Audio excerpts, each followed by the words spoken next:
Again, welcome everyone. I'm Vicki Kiechel. I'm a faculty member in the School of International Service in the Global Environmental Politics program at American University. And this is the Exploring Social Justice series. It's a program that started in 2014 by AU's library. It's co-sponsored by American University Center for Diversity and Inclusion and also the Case Spiritual Life Center. The point of the series is to bring to campus exemplary leaders from diverse backgrounds who've advocated for various human rights and social justice issues. And there is a full list of the speakers on the library's events page, and there you'll also find registration links. Today's event with Paul Wapner is the 8th of the 2020 to 21 program. You can submit your questions in two ways today, not only through the Q&A button there on Zoom, but also through chat, which our friendly AV librarian Eric Gordon has made live. So feel free to do that. I'll monitor both as we go along. And then we'll address those questions mostly towards the end of the presentation. If anything absolutely leaps out before then, I will intervene and we'll address it then. So let me introduce Paul Wapner. Paul, are you, there you are, hello. Paul Wapner is a professor of global environmental politics in the School of International Service at American University. Paul, your work focuses on environmental ethics, environmental activism, and climate suffering, the lived experience of those on the front lines of climate intensification. You've published 6 books, and today we're talking about the latest, which is Wildness Over? This was published by Polity last year in 2020. You also serve on the board of RE-volv, which is an organization that finances and installs solar panels on the roofs of nonprofit organizations. So your book, Is Wildness Over? Is one that explains how current planetary ecological challenges are the result of trying to rid our lives of wildness, a problematic idea. Paul, welcome to you. Thank you for being here. And let me ask you, if you would, to kick it off by really describing to the participants on this call, your book and some of the main themes and issues that you raise, if you would. Great. Well, thank you so much, Vicki. And thank you, Eric Gordon, for hosting this as well. Yeah, and I'm especially grateful for you, Vicki. I see this as a conversation, and I specifically would love to talk to you about architecture, which is your area, and the built environment and your literary and aesthetic senses. So I'm looking forward to that. So yeah, my talk is based on a new book of mine, Is Wildness Over? And what I'll do is I'll just briefly describe the book, summarize it, and then open it up for conversation. The book's really about the fate of wildness, and it asks how we human beings can relate to the unpredictable, uncertain, sometimes chaotic elements of life.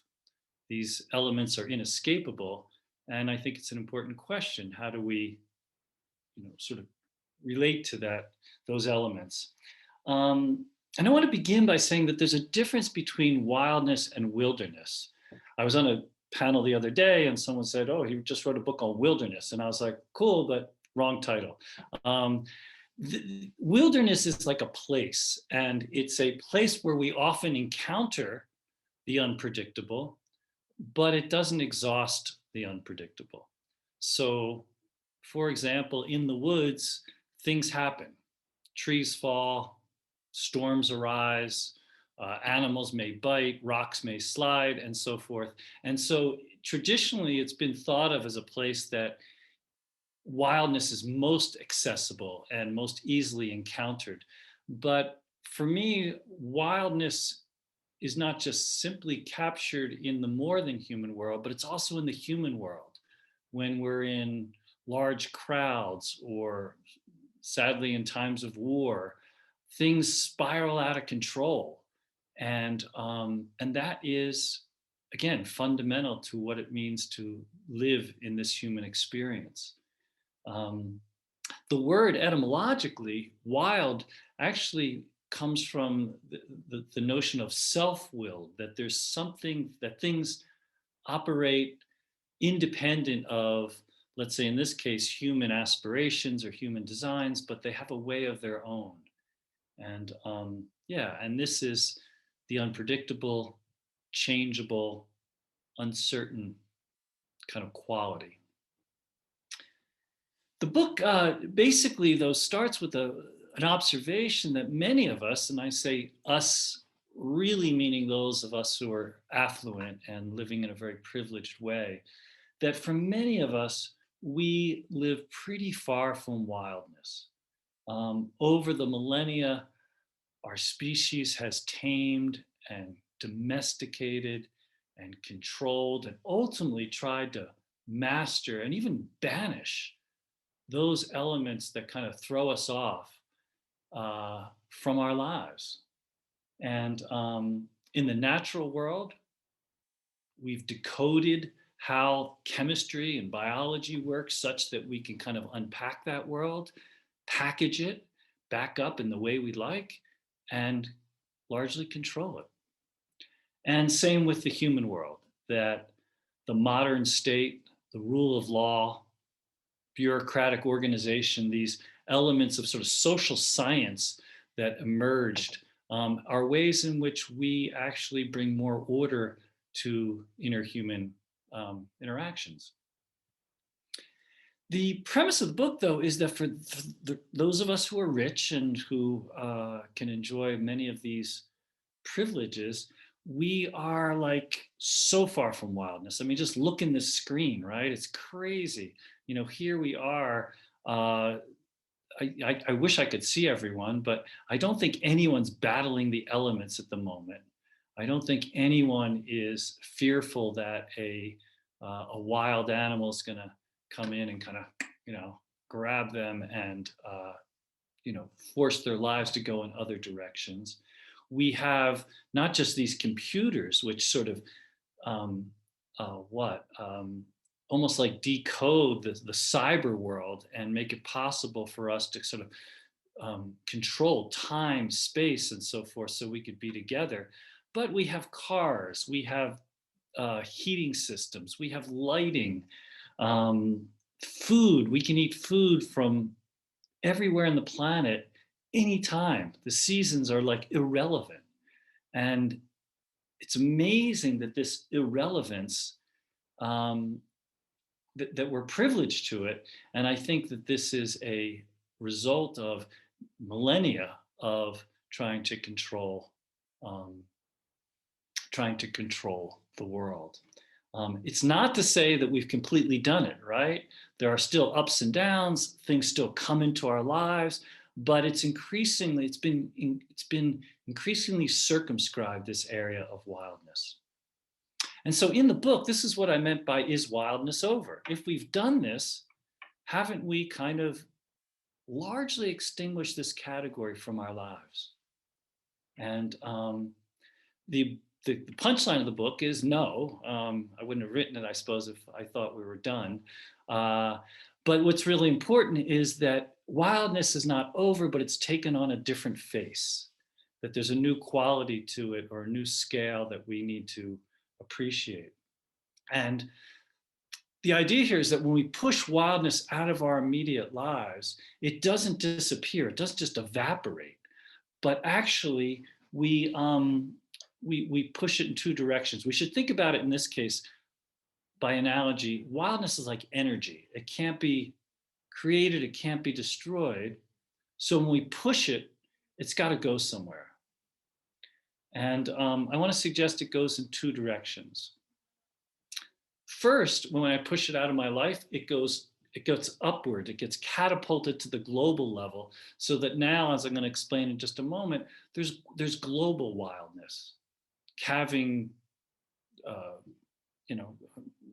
glaciers and climate change, ozone depletion, so forth. We've got kind of global spasm now. as well as we push it not just upwards, we push it outward. And in that case, we push it into other people's lives. And this has a strong social justice dimension, and I'll spend a tiny bit of time talking about that as well. Think about this differently. It has a vertical and a horizontal kind of displacement. And so the argument is that those of us who enjoy relative comfort, relative security, and relative predictability, that the cost of that is, on the one hand, planetary fragility and immense social injustice. So I'll just give one example of this, but in the book I go into a number of them. But we can just think about climate change. Climate change and the use of fossil fuels. We turn to fossil fuels. Fossil fuels are like amazing in their ability to make us comfortable and push out unpredictability. As I said, we have lights, we have cars, we have planes, we have air conditioning and so forth, largely driven these days by fossil fuels, but driven that way for 100 years or so. And we are the beneficiaries of it. I'm the beneficiary of it. And it's pretty amazing. But this comfort and security comes at a cost. And in terms of the social injustices that are involved with this, for me to live my comfortable life, there are people out there who, on the one hand, are involved in the extraction of fossil fuels, and that's pretty dangerous work. It makes their lives wilder than my own. And there's people on the receiving end of climate change right now who have I did some research in Nepal. Nepal basically doesn't contribute to fossil fuel emissions. Much of it's biomass and hydroelectric to a certain extent. So people who've least contributed to it, their lives are getting wilder because of my activities and my comfort, and me collectively, not just myself as an individual. And so that is this sense in which wildness goes horizontally, push it out of my life, and or we push it out of our lives, and other people's lives get crazy. And of course, we have now runaway climate change that is spiraling out of control. And that's that kind of global spasmodic wildness. In the book, I talk about this with biodiversity as well. Just in short, as we have pushed out domesticated plants and animals, we've kind of caged them, we've used insecticides, herbicides, and tried to make our lives free from the more than human world, that it has that wildness that we are trying to kind of control hasn't disappeared, but it's actually gone into the lives of people who live in forests that we are deforesting, indigenous peoples and others, as well as vertically cascading trophic decline. So the question is, what do we do about this? What do we do about global wildness? And what I argue in the book, and what I truly believe, is that we really need to develop a new relationship to the unpredictable. That for so long we have seen everything that doesn't fit our design as kind of a threat or an enemy, something that I can't handle. So I'm going to turn, in terms of fossil fuels, to fossil fuels to kind of exercise that itch, to kind of control this and so forth. And I want to suggest that there's another way to go here. And it's not my way. I mean, there's just been this long trajectory of other orientations. And this is one of appreciating and learning to live with otherness, learning to live with things that are different from us, that unfold in different ways, and open to that. And in the book, I call this, we need to, instead of de-wilding the world, pushing wildness out, I call for sort of rewilding our lives. And rewilding our lives means inviting more unpredictability, more uncertainty, maybe a modicum of danger back into our lives. Um, and I argue this for really the two reasons that are at the heart of the book. One is to stop the kind of crazy social injustice that's wrapped up in pushing wildness out of our lives. And second, to put a brake on global spasm that if we ever hope to kind of stop accelerating loss of biological diversity, climate change, freshwater scarcity, toxification, and so forth, let's sort of live a little more sensitively, a little more humbly, and so forth. Let's just take the pressure off. And finally, I also argue that this is wildness, a source of wonderment. And it's been something that's turned human beings on for so long. And I would hate to see that disappear. Moreover, more importantly, I'd love to see it flourish. So, Vicky, I'm going to stop there. And I appreciate folks listening. And I'll turn it back to you. Great. Thanks, Paul. You know, it's such a provocative notion. And one of the things that I really enjoy about your book is your depiction of wildness as a force that is like energy, and the idea that somehow we can't escape it, even if we do push it out of our lives, that it, is there, it comes back. To talk a little bit more, if you would, about, you've talked about wonderment, and you talk about some of this path of appreciation in your book. But again, for folks that are on this call, what might a rewilding actually involve? What might it look like in, let's say, embodied form, either in one's life or in the life of a particular, society? Yeah. No, thanks. Leave it to an architect to ask the practical. Of course. Of course. It's an important question. I've spent a lot of time thinking about and trying to practice rewilding.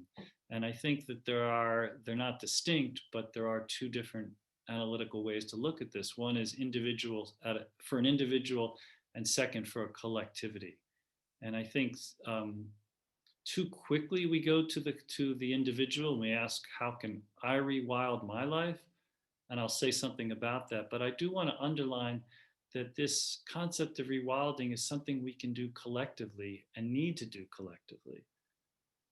For example, within biodiversity studies, we know that we don't want to keep creating islands of wildness and building roads and sort of expanding cities and so forth. We keep kind of forcing the more than human world into smaller and smaller places, and that makes those species and other critters not just more vulnerable, but in fact because they can't move around and so forth, but it also pushes them out of the human world.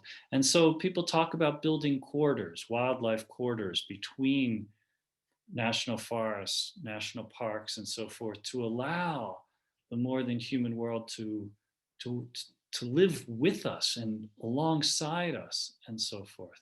And we know, by the way, that these wildlife corridors are important for keeping up large carnivores, keeping them alive, allowing them to escape when threats come. But if we cordon these beings into these smaller and smaller islands, then when things like climate change happens, temperatures go up, or diseases come into a population, these populations are going to be much more vulnerable. But it's not just in the wildness, in the wilderness kind of policy, but it's also in, so much of our inability to address climate change comes from a fear of going into the unknown. I mean, mitigation, if we take it seriously, is going to require us to alter our lives, I would argue, in meaningful ways.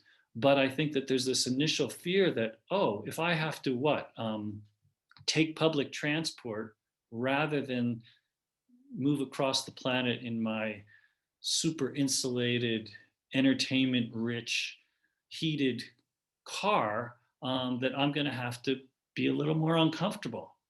And I would just argue that I think that that discomfort is not something to run from and brace against, but actually something to embrace. So I could go on, but I do see that there's lots of ways in which we are collectively invited into embracing wildness.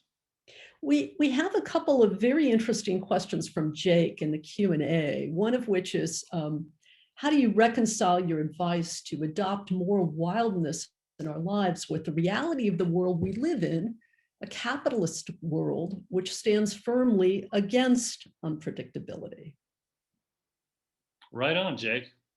Yeah, I mean, okay, so great question. And we live in a capitalist world. And actually, some scholars talk about the capitalocene, not the Anthropocene, but the capitalocene, which is that we live in the era of capitalism, and in millions of years from now, we're going to see in the rock like the concretization of capitalism, because that's the main sort of driving force. Well, I would just say if we're ever going to sort of confront capitalism in a meaningful way, it's going to come from changing that impulse toward mastery and toward control of other people, of lands, of resources, of other beings on the planet. I mean, capitalism is all about commodifying that, packaging it, selling it, and so forth. And that needs to be resisted. I'm not starry-eyed utopian in thinking that simply rewilding as a sensibility is going to take down capitalism. But it strikes me that an important question is, how do we live in this moment? And that seems to be, rewilding seems to me an appropriate orientation, an appropriate gesture, and an appropriate framework for even understanding how to shape capitalist efforts and so forth, and certainly technological efforts. I'm going to ask Jake's follow-on question. Do you think it's easier to rewild our lives as affluent people, I'm assuming, Jake, you're talking about, or is it easier to de-wild the rest of the world? Well, I think we're pretty good at the latter. Yeah. Really good at it. And I'll use that as an opportunity just to qualify something about my general argument, is that my argument is not that, like, I'm not a Luddite. I'm not sort of saying we should all, go back to the to prehistoric times, or sort of throw away technology and so forth. But that historically, that impulse toward mastery has been so accelerated. And with capitalism, but not just capitalism, with engineering, advances in chemistry, biology, physics, and so forth, and in the social sciences. And these have all been sort of highly developed so that we can sort of take control of our world. And I'm basically arguing that that impulse toward mastery and control has been so accelerated that it's time to balance that out and even contextualize it within a different orientation. So, so Jake, I mean, like, man, you have to ask the two hardest questions right off the bat, but gotta get them out there. It. One thing that Jake's second question brings up is this question again of this inequitous or inequitable status, basically, between, if you want, the affluent, the non-affluent, the global north, the global south, the haves, the have-nots, however you want to frame it.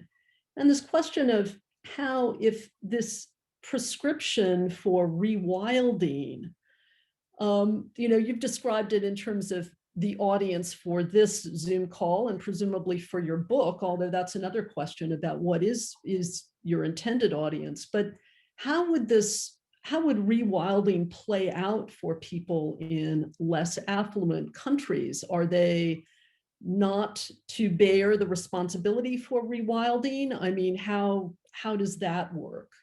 No, it's a beautiful question. And I think the question of social justice, how does it fold into this larger argument, is really important. Um, yeah, I mean, in some ways, the less privileged actually have been forced to live rather sustainable lives, and have been forced to live and sort of not just forced, but also some of these people, some peoples have had long traditions of having a relationship with the more than human world and with each other that respects difference and respects how things can unfold separate from one's own designs.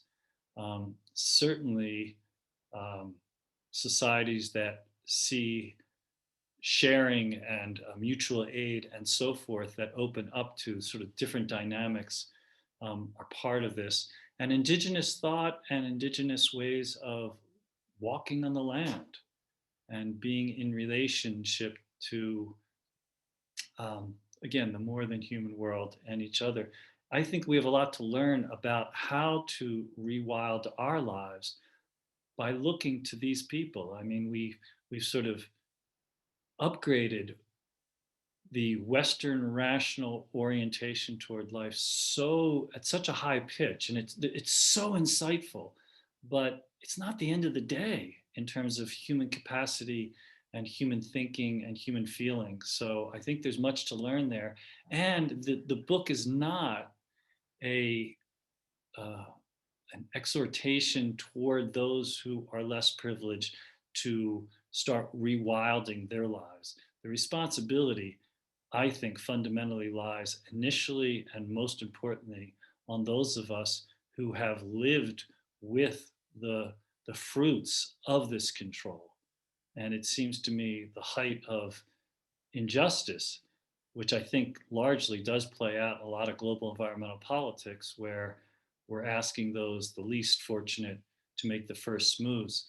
I remember in a book by Thomas Friedman, he said, talking about climate politics, he said that it's as if the first world countries sat down to dinner and they had, you know, hors d'oeuvres, they had soup, they had salad, they had the main course, they had dessert, and then they invited the rest of the world to have coffee.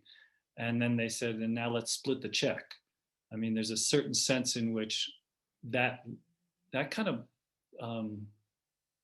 obfuscation of what's really driving this I think yeah, I think that obscures so much of what's really going on.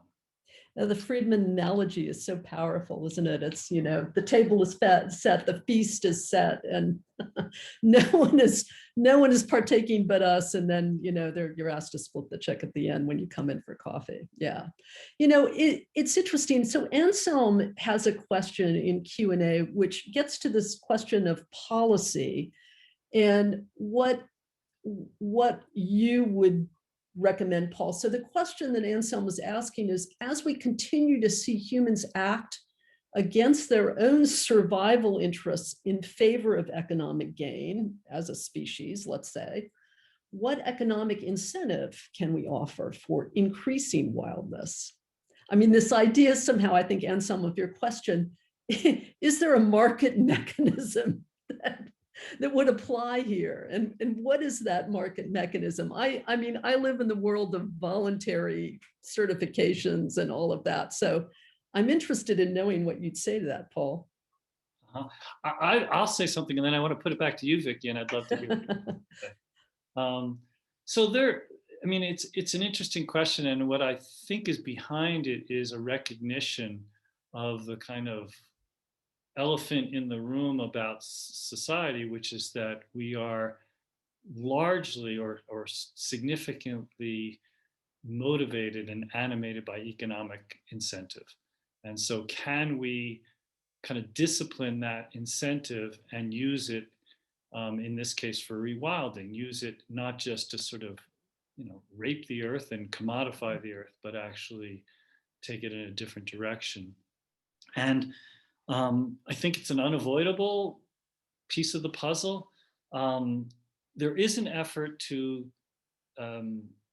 quantify economically ecological services. So how much do the oceans clean the air or absorb carbon dioxide? How much do forests absorb carbon dioxide?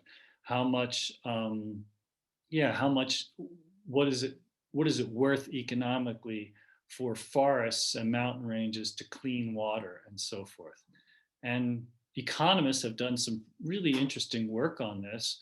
And there is an effort to fold these externalized costs inside, to internalize these costs. And if we paid the full price of things, and we had a certain sense of what this means economically, the world would look a lot different. I mean, we'd be paying for energy, and we'd be paying for the pollution that we put into the air, the water, the soil, and so forth. So I think economic forces or ecological services as quantified economically is an important piece here. And though there is a sense in which that is a kind of de-wilding of the world as well, though, that we can kind of cognitively project our thinking on the world, and we can decide what it's worth and be confident of that, and basically economize value. And I think, again, it's not what I want to do with my life. I'm glad people are doing it, and it will be important for persuading those people who are fundamentally animated, corporations and otherwise, who are fundamentally animated by economic calculus. But that can't be the end of the way human beings address these problems. I think we are more than rational, calculating actors, more than transactional folks. And I think that there is a way in which the world around us is, I mean, this is the fundamental point of the book. It's that, the trees, the four-leggeds, the winged, the rooted, the finned of our lives are more than, the finned are more than floating protein for us. The birds flying through the air, the trees are not just timber for our forests, and they're not just carbon sinks. They're things literally unto themselves that we have no idea of. And so I think that we would kind of cut part of our humanity out if we simply looked at the whole world through economic lenses and ask what's the value, because almost always it's going to be what's the value to us, and then bleaching out the subjectivity of these other critters. That was a long answer, and I apologize. But Vicky, I'd love to invite you into this reflection. It's not too long an answer, actually, because there's a lot in that. This question implicitly or explicitly of, we're so limited by our temporal frames that we put on value. And that works its way certainly into capitalism. I mean, the first cost of everything looms very large. And so we don't do things we should do, ought to do. And we do things we shouldn't do, because of our calculations in terms of what will I get in a year? What will I get in 2 years? It's almost as though we have to evolve beyond our human frames for temporal value. And this idea of, what do you do in terms of policy, and how do you actually think about moving forward? I mean, I'm a big fan of penalties and sanctions.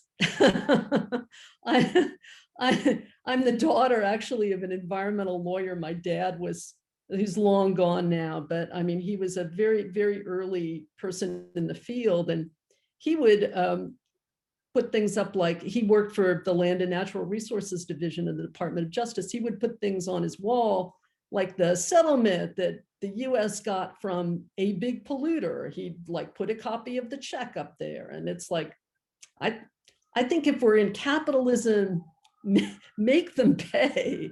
So that's kind of what I was brought up with. There is an interesting question that Gabriella has raised in Q&A, and forgive my sirens in the background here. So she's asking, and I'll let them go. Could you say the competition, back to capitalism here, is human nature? Is climate change going to be our ultimate demise or our fate if we don't adopt this sensitive, less anxious, that's an interesting way to put it, less anxious, non-judgmental lens? Will we then prolong our fate, or will we stop it? In other words, Paul, I think Gabriella is asking you to talk about the efficacy of the approach that you're suggesting. Okay, good. Thank you for the question, Gabrielle. So on the question, I hear two parts. One is a part about human nature, and the second is sort of, will this work, for lack of a better phrase.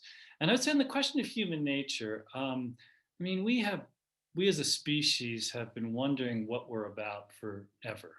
And I think that when we look to this notion of human nature, we want to find something that we can count on that won't change and so forth. And so many people say, yeah, people are fundamentally greedy, and therefore the only way we can wrestle with problems is if we can coordinate greed.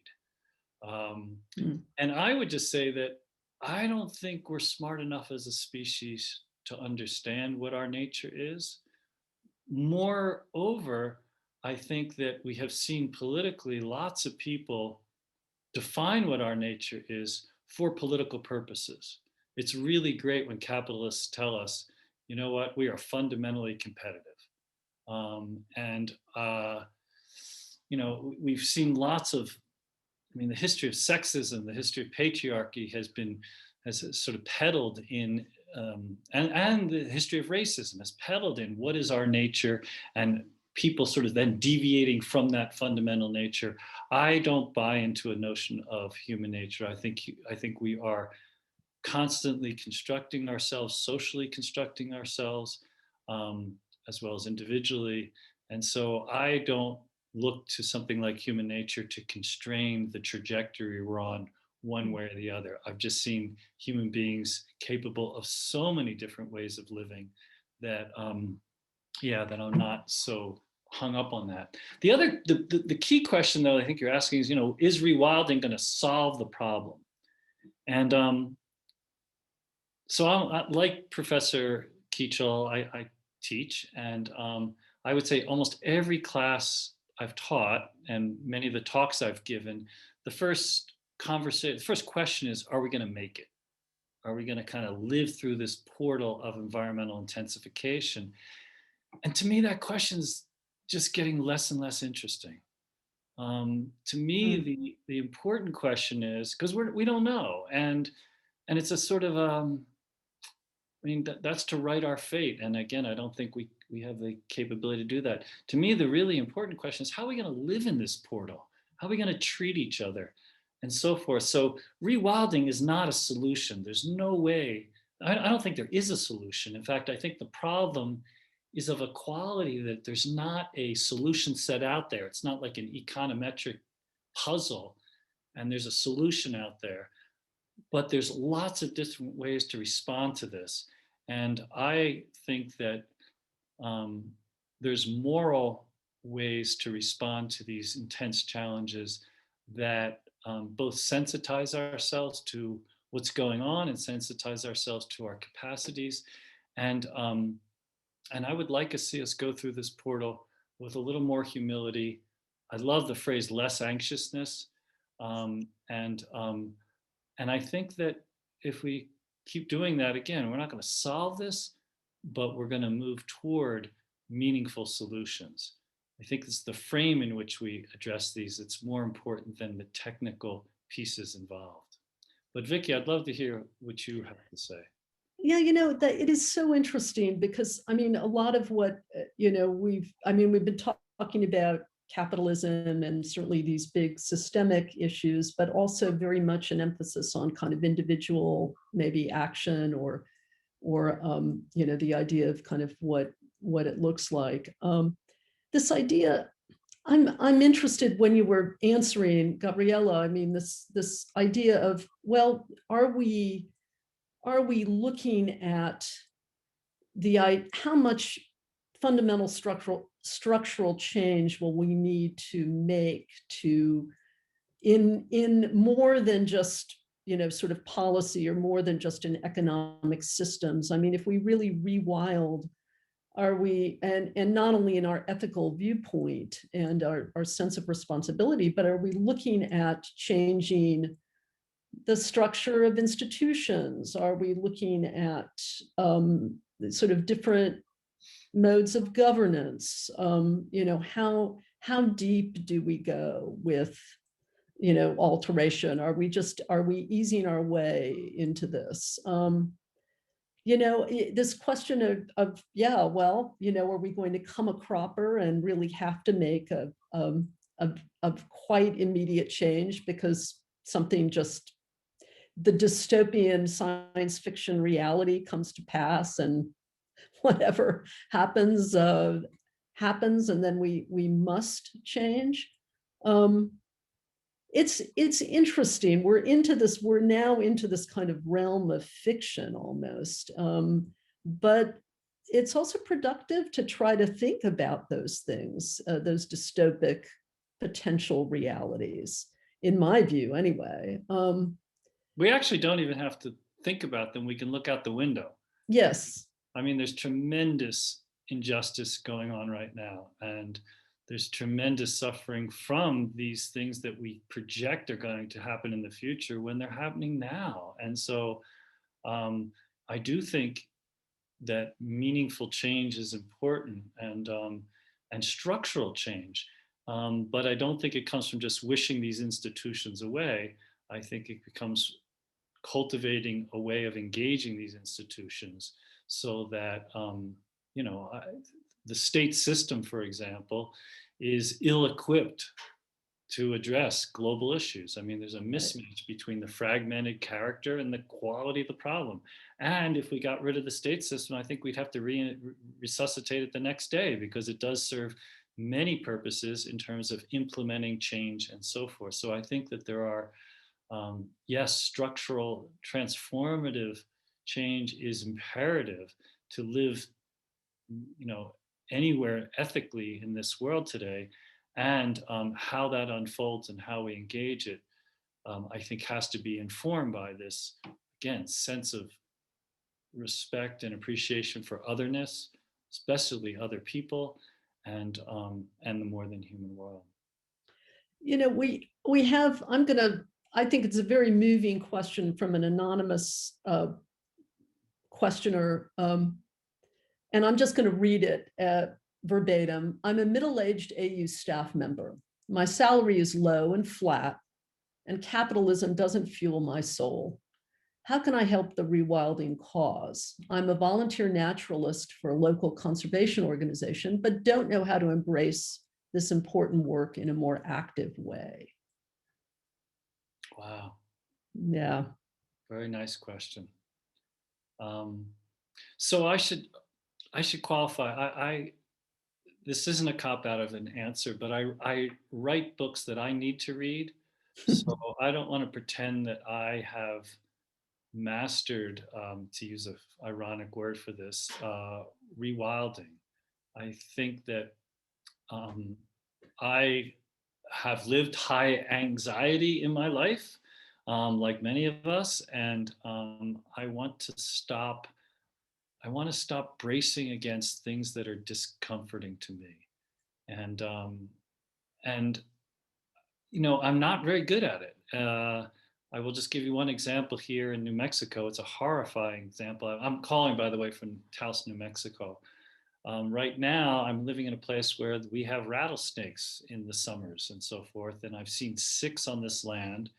And at one point in time, and at first I was like, oh, how cool, like the land's alive and I'm into rewilding. I just wrote this book. I need to kind of groove with these other creatures and so forth.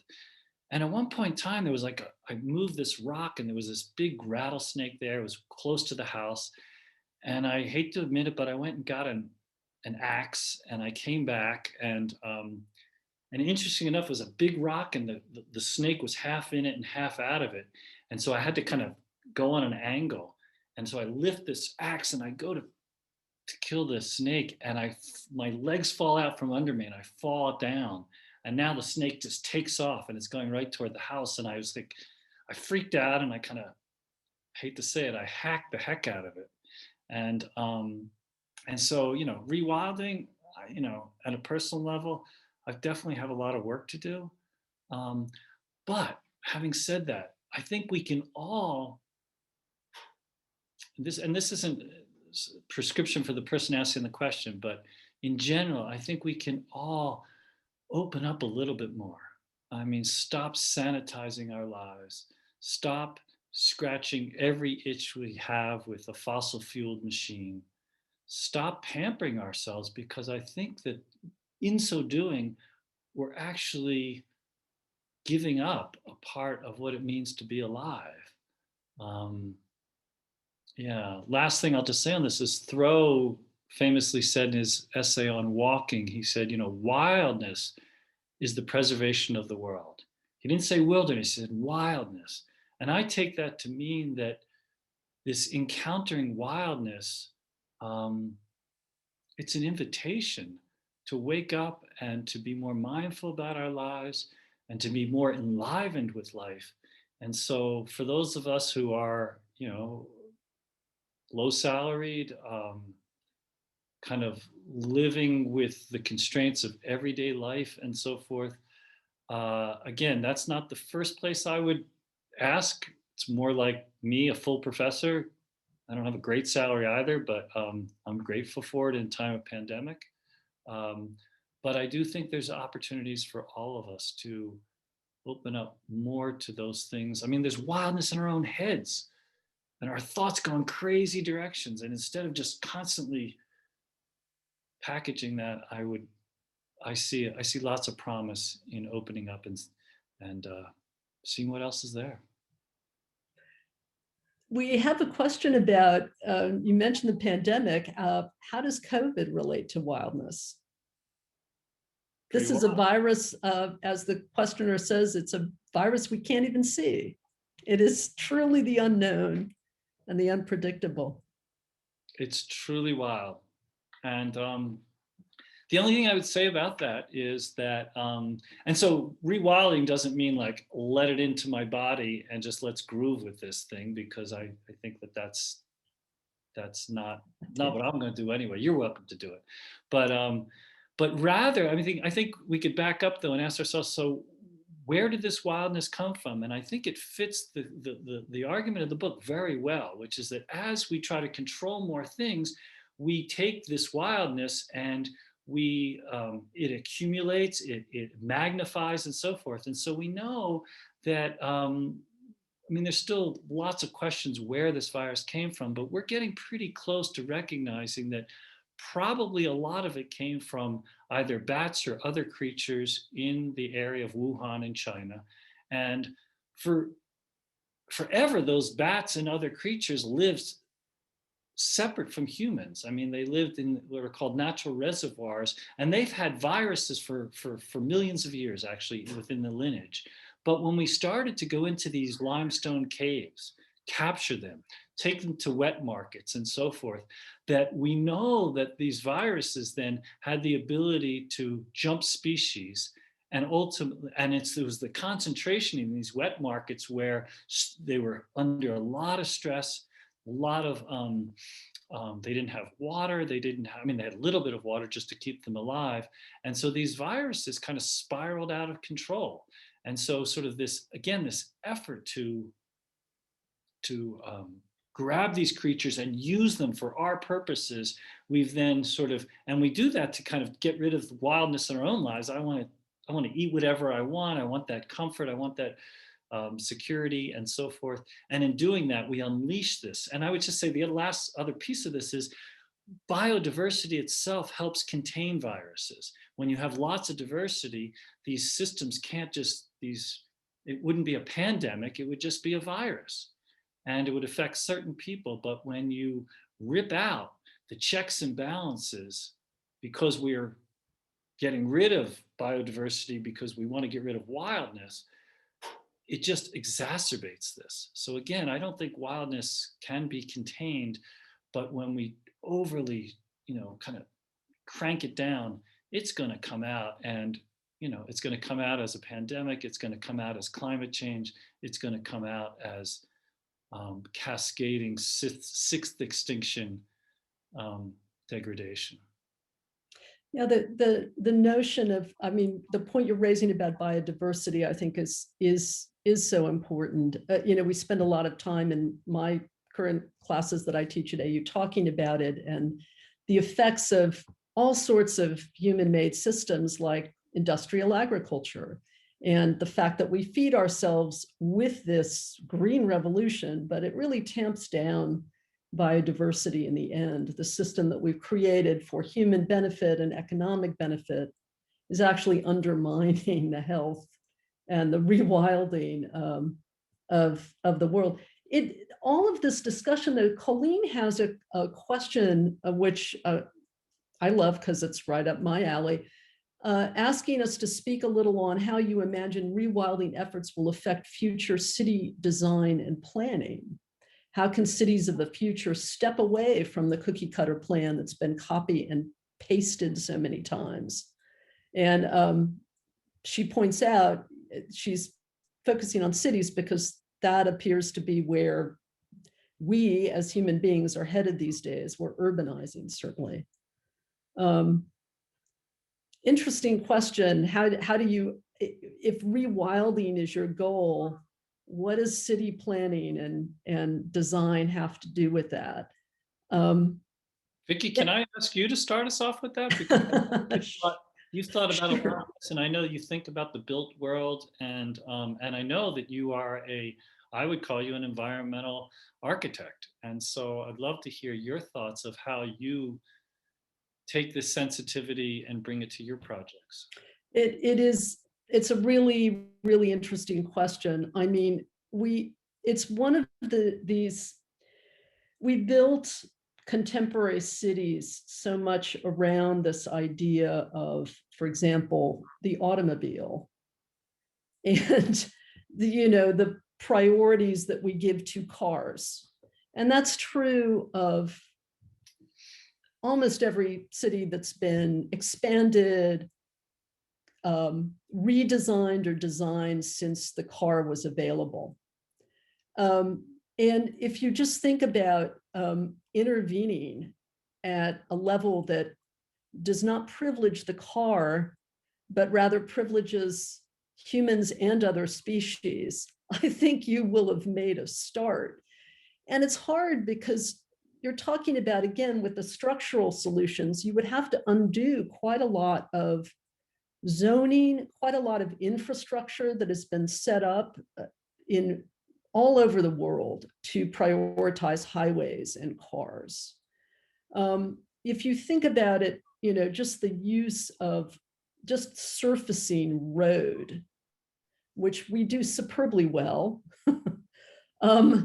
it just has so many implications for reduction in biodiversity, for the putting out of kilter the stormwater hydrological balance in the world, because there's a lot of runoff from this, and just enabling more greenhouse gas emissions through cars. I mean, that is a point into the city planning aspect of things, if you can really look at it from the point of view of not cities for cars, but cities for people.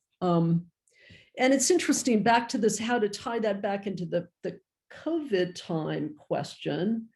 There's been a renewed interest, especially in the early days of COVID. For example, there were articles in the New York Times about well, what would happen in New York if every other street in the iron grid were actually closed off to cars and became pedestrian only? We had this brief moment. It's of declining, vehicle emissions during COVID that maybe showed us a kind of a way into that. But it's also true that. So I just spoke to a kind of tangible way in. There's also this question of who you listen to as you design cities, and this idea again that this is not new with me, but the idea that's been perpetuated for many years of the master plan. Again, mastery. It's like we're going to develop a master plan. We're giving this to you, and we're going to implement it. Well, what if you planned in a way where you actually listen to the people that you're you involved, not only humans, but perhaps, if you could, other species, or at least some human speaking creature to represent other species. If you actually plan cities in a just way, so that you actually were listening to ideas. And this gets back to an earlier idea of yours, Paul, where you were saying, well, indigenous people typically associated with the third world, they actually have what in the first world we would call expertise in all these ways. What if we listened to them in terms of city planning? Again, long-winded, you can tell this is my thing. So no, Paul, you go. I don't think I was long-winded at all. And in fact, you've woken me up to this notion that I mean, to me, people are attracted to cities partly for their wildness, the human wildness that exists, that concentration where things can happen that are unpredictable, the creativity and so forth. I know that your daughter lives in New York. My son lives in New York. Crazy decision. But there's a wildness there that's attractive, that and I think what you're saying in terms of city planning is there has been, I guess I'm thinking of Jane Jacobs and her notions of, you don't just have the master plan, but you allow different expressions of how people want to be together. And when you said we should maybe consult with the people who were designing this for, to me, that's that's an exercise in wildness. I have to talk to other people. Right. So much easier just to say, hey, I know how New York should work, and Robert Moses, I'll just put it in there. And I think that we see the violence of that, and we live with the sadness of when we just overlay it with these grand plans that actually assume that that wildness, we're going to beat out wildness. Actually, it's not working, and it's not that. I don't think we're that happy.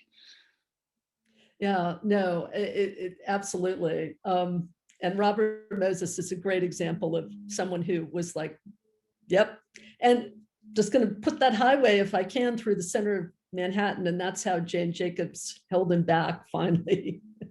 His nemesis, he met his match. And it is true that when you do this kind of rewilding, what to call it, it's almost like, as you're saying, it's wild to talk to people that are different from you. It's like the unknown, and it takes much longer than a kind of top-down governance method, which is why we don't do it very much, because it's like, oh, we're just going to get lost in talking to everybody, and we have to move forward, and we have to move forward quickly. Well, with climate change, there was a certain urgency there, but you also need to figure this out in terms of involving more people, or the change won't be lasting, and it certainly won't be something that is, I mean, one thing that you want things to be loved. You want people to, not fear in the end, embrace and kind of have an emotional attachment, and that will help this enormously. Tori has a question, which I think is also, all of these questions have been great. And it's really one, again, I'm very intrigued by it because, we're thinking about, here we are in this room and your audience, Paul, is, us and presumably like-minded people. So Tori's asking, from both a political and ethical viewpoint, how does the United States' dependence on other countries affect the concept of rewilding within our country? If the US government took grand policy steps to promote rewilding, specifically in terms of fighting climate change, do you think other countries would follow in suit? Do you want to take that, Vicky, or do you want me to start? Or why don't you start on that one? Okay. I want to tie it then to what you just said, because first of all, you used the word love, and it's interesting because I just saw Rachel Robinson just got off, and her new book. No, that's not her new book. Okay, I'm getting confused. But the word love, I mean, it's not a word we use in politics very often. And I just think that you asked the question about climate change and so forth. And I think the notion of transitioning to a clean energy economy has to have some wildness in it, because we have to talk to other people. And I think the notion of a just transition, not just a transition, but a just transition, adds that element of wildness. So the question, though, of, okay, if the United States, I love the premise of the question. If the United States became more wild in its policies, would the rest of the world follow suit? For too long, the United States, I think, has imposed order, or tried to impose order, and tried to stamp out wildness in the rest of the world. And certainly European powers too. Colonialism was the grand exercise of getting rid of wildness. There are these people, they're not quite human, and we can use them as we see fit. And their reason to be is to provide us with resources and with bodies for slavery and so forth. And so most of the metropole's efforts have been to crank down on the wildness around the world. I think it was Adlai Stevenson said, the United States, it definitely needs, it's technologically capable, but the one technology that it fundamentally lacks is a hearing aid. That it lacks this ability to listen to the rest of the world, because we are constantly stamping out this otherness. I mean, everyone, why is it English? Everyone has to speak English now. Everyone has to buy into a market economy. Everybody has to become an appendage to the US economy. So I guess I would love to see the first part of your question. And I'm not so worried about if the rest of the world would follow suit. I think the real work, fundamental work, has to be done here to open up to otherness and open up to wildness. But Vicky? No, I agree with you on that. I mean, I think that if nothing else, I mean, if you buy into the point of view of American exceptionalism, and hey, we're the people that did the Marshall Plan and we came up with all of this, yes, then we should be doing this, whether or not other countries will follow suit. That's a tough sell, though, especially now. I don't know. Yeah, it's the idea of other countries following that. I mean, I don't know. I think, again, it would depend on framing. It would depend on how persuasive we were. What if we're still in the position of being somebody that gives aid to other countries? Again, that's very problematic. That's a form of colonization in a sense, where we use the sort of stick or the carrot interchangeably with other countries. I mean, I wonder how would this enter into our foreign policy? We talked earlier, you mentioned earlier, Paul, this idea of, the state, nations. I mean, with climate change, at some point, aren't we going to have to completely redefine what sovereignty is? As land and nations disappear? I don't know. Could it be that, we're sort of framing this in a way that says you want to be a sovereign nation and have some agency nationally to kind of act. Maybe you want to consider policies that rewild, because that will allow you to preserve some form of sovereignty in the future. Again, so many questions about time frame, people's motivations, what it would take. And yeah, I think then in the end, you can really, as you were saying, Paul, you're sort of answerable to yourself and what you do as a nation, or sort of as an individual, and hope that that's persuasive. So many troubling and interesting issues here. We have time for another question or two.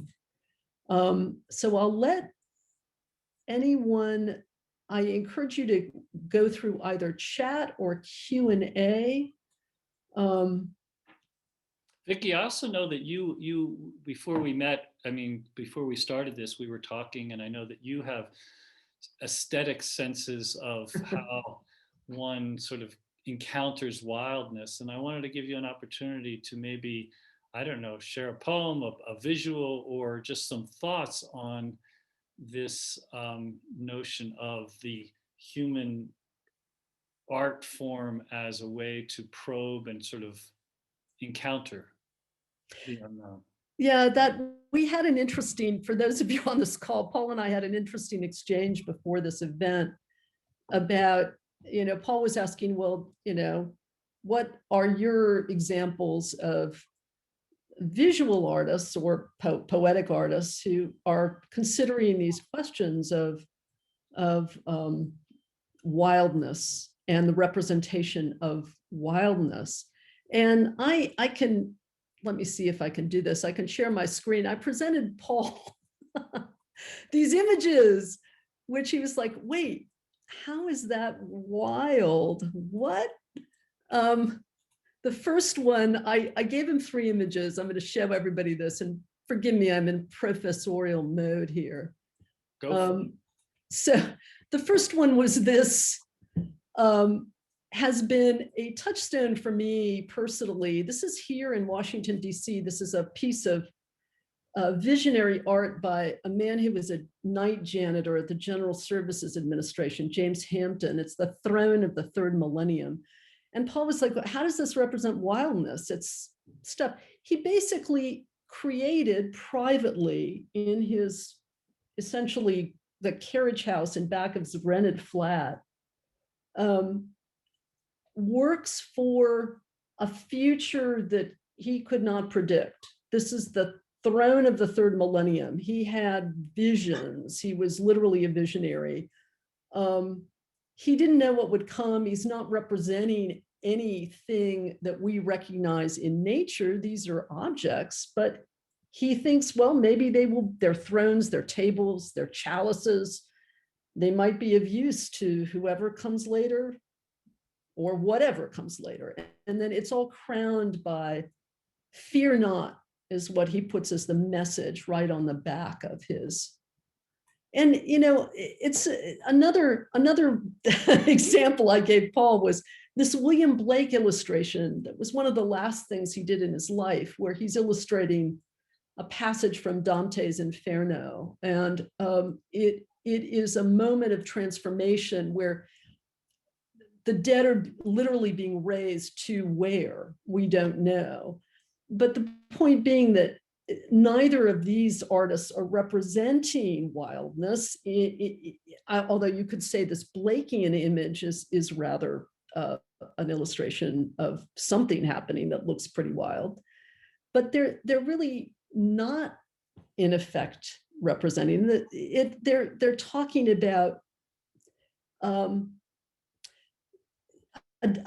something they don't know. They're referring to maybe what would come later. And then this final one that was an exhibit from this Icelandic Danish sculptor, Eliasson, that was at the Tate Modern in the Turbine Hall, where he creates weather.